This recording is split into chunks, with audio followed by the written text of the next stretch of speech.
Olá, sou o pastor Carlos McCord, estou aqui em São José dos Campos.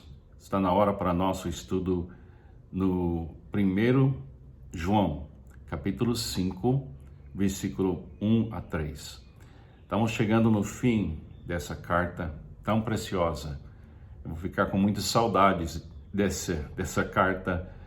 Tem sido uma experiência riquíssima para mim andar nas palavras desse homem, inspirado por Deus, e esse homem que andou com Jesus e foi chamado o discípulo que Jesus amou. Ele amou todos os seus discípulos, mas o João ocupou um espaço muito bonito no coração de Deus. Nessa reta final do livro, capítulo 5, eu acho que João está criando perguntas e respostas, perguntas e respostas, perguntas e respostas. Você lembra que a gente falou que durante toda essa carta ele está procurando sim e não, sim e não, sim e não, sim e não, porque a simplificação de assuntos profundos é fazer progresso. E a simplificação faz com que a gente pode fazer de uma maneira funcional o que Deus quer da gente. Então, deixa eu ler versículo 1, 2 e 3, e eu percebo nesses 3 versículos 3 perguntas que ele levanta. Agora, deixa eu ler as perguntas primeiro, depois eu vou ler a texto. A primeira pergunta: quem é nascido de Deus? Como é que eu identifico, ou nós podemos identificar quem são as pessoas nascidas de Deus? Segunda pergunta: como sabemos que estamos amando corretamente os filhos de Deus, os nossos irmãos e irmãs em Cristo? Como sabemos que estamos amando os filhos de Deus corretamente? Terceira pergunta: como é amar na prática? Como é amar na prática e não na teoria? Essas 3 perguntas que ele examina. Primeiro, versículo 1. Todo aquele que crê que Jesus é o Cristo é nascido de Deus. E todo aquele que ama o Pai ama também o que dele foi gerado. Primeira pergunta que ele levanta aqui: como é que a gente sabe quem é nascido de Deus? Lembra-se que essa carta foi bem no início do cristianismo. Agora estamos 2000 anos depois desse início de Cristo entre nós e Cristo em nós. Agora, eu olhando aqui na minha cidade de São José dos Campos, que tem 800 mil habitantes, e devem existir aqui nessa cidade mais de 100 denominações cristãs. Eu estou sendo bem conservador quando eu falo isso. Deve ser muito mais que isso. Ao lado da meu apartamento aqui, tem 7, 8, 9 igrejas evangélicas, tem 3 ou 4 igrejas católicas. Agora, vamos esquecer dos títulos. Como é que eu identifico uma pessoa que nasceu de novo? Ele diz assim, primeira coisa: todo aquele que crê que Jesus é o Cristo é nascido de Deus. Agora, eu conheço pessoas que gostam de Jesus, mas eles não gostam de Jesus Cristo. Eles tratam Jesus como uma pessoa super inteligente, muito espiritual, mas Cristo significa ungido por Deus, chamado por Deus, enviado por Deus. E tem muita gente que gosta de Jesus, mas não quer misturar Jesus com o Pai. Então, um sinal que alguém é cristão, que ela declara que ela crê em Jesus, que crê que Jesus é o Cristo,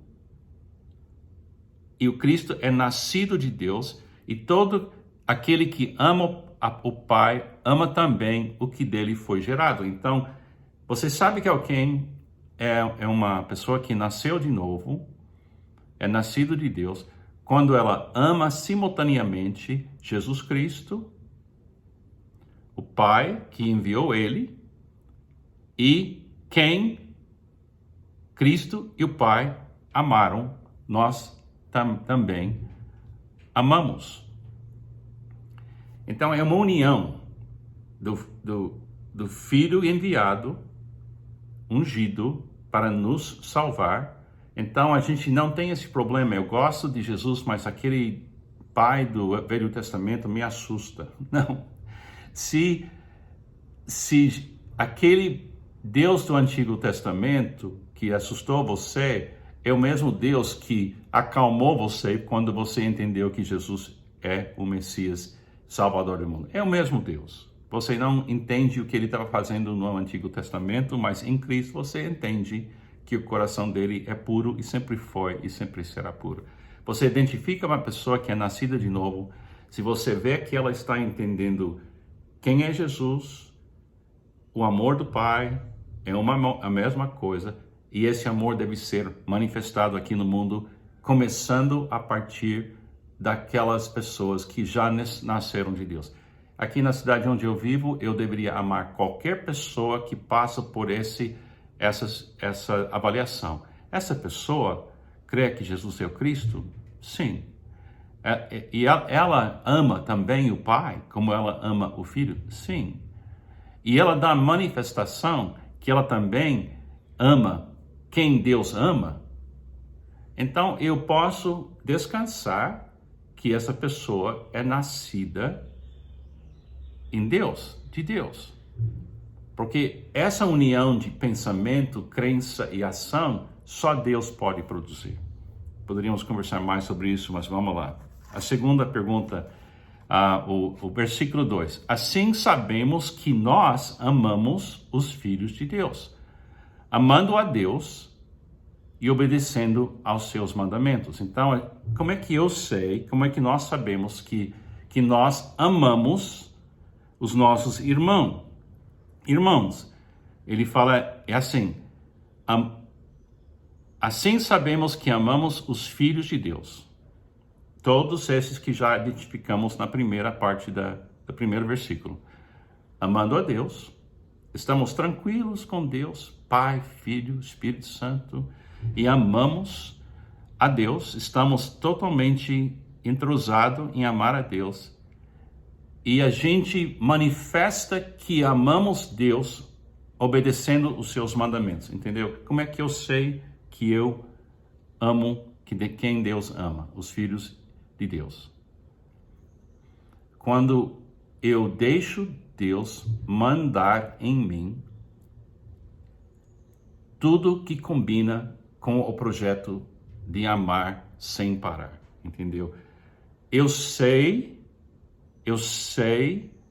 que eu estou amando se eu deixar Deus ter a minha cooperação em obedecer todos os mandamentos que Ele enviou através da voz de Jesus Cristo. Eu falo para pessoas no discipulado que se você quiser ver o tipo de ajuste que Deus quer que você faça para amar pessoas corretamente, leia o Sermão do Monte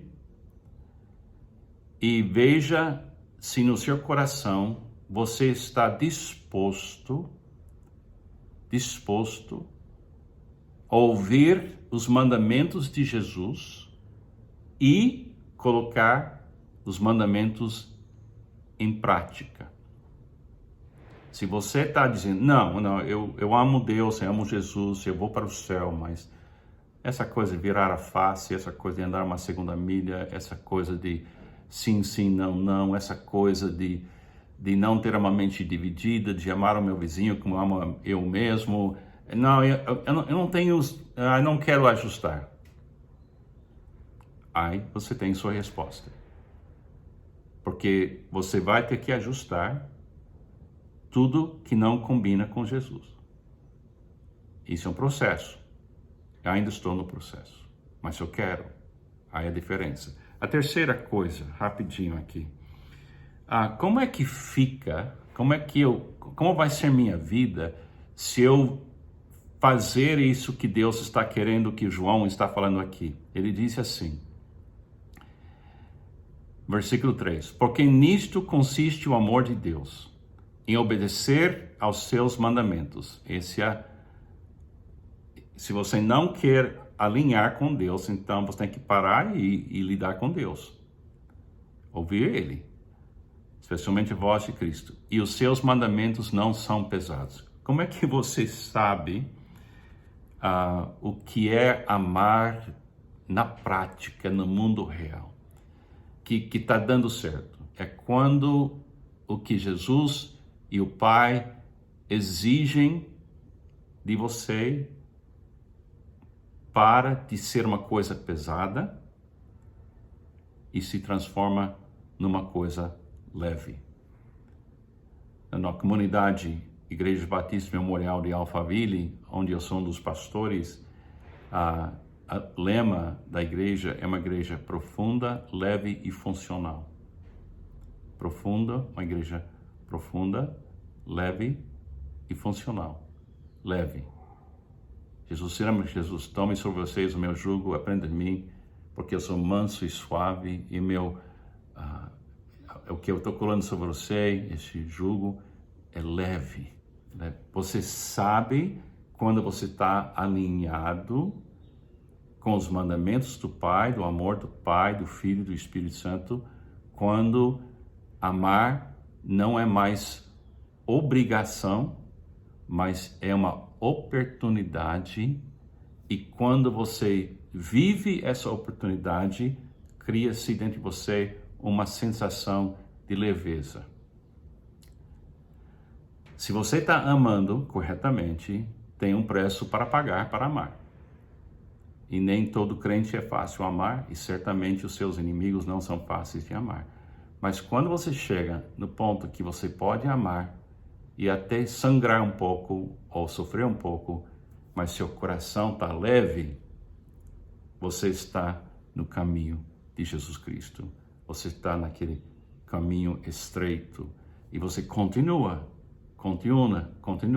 porque a nossa sofrimento neste mundo é uma coisa leve e passageira, mas o amor é eterno. Eu acho muito bonito como João está terminando essa carta. Então amanhã a gente vai falar de mais alguns versículos e fechar essa semana. Que Deus te abençoe.